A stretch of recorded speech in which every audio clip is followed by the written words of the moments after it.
Recall that interest is money paid for the use of money. For example, in the case of a car loan, money is paid by an individual to a bank. In the case of a savings account, money is paid by a bank to an individual. Recall the simple interest formula. We should be familiar with this from previous courses. The interest I is equal to the P, the principal, times the interest rate, annual interest rate, times the time in years. What's important with simple interest is to remember that the interest is compounded only on the original principal. So let's note that. So it's compounded only on the original principal, as opposed to compound interest. Here's the formula for compound interest. Compound interest is when interest is not only compounded or calculated on the original principal, on the original amount, but then once that interest is added to the original amount, then the interest is compounded again. It's calculated again, so it compounds. So you can think of it this way, as you're paying interest on interest. So you're paying interest on interest. So in compound interest, the interest is compounded during multiple payment periods. So an example would be a savings account. If you put so much money in a savings account, and let's say that you earn interest monthly, then you're going to earn interest at the end of the first month. Then you'll take your original amount, add the interest, but then at the end of the next month, you get interest on the original principal plus the interest. So again, informally, I like to say you get interest on the interest. That's a good example. Maybe a not so fun example would be a credit card balance.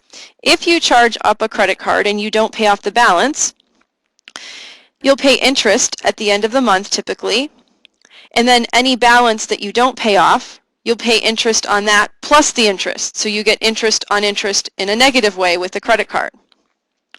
So this formula, A equals P times 1 plus R over N to the NT.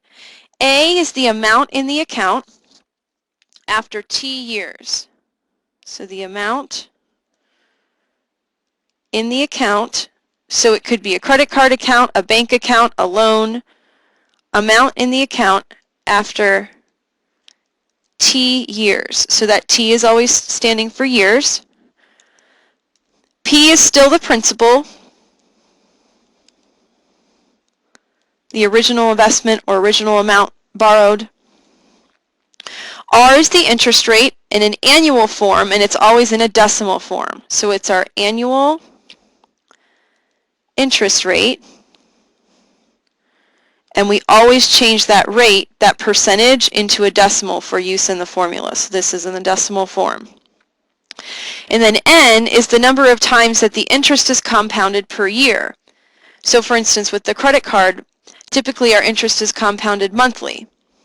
So if it's compounded monthly, your N, your number of compounding periods, would be 12.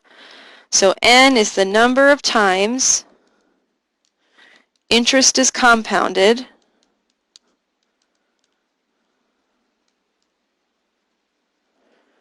per year. So this could be given as semi-annually, which would be twice a year, quarterly, which would be 4 times a year, daily, which would be 365 times per year. So if you want to just write some examples of these, of the compound interest here that we mentioned, some examples would be credit cards,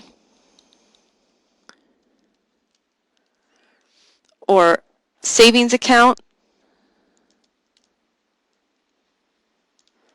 or it could be loans, like a car loan, etc.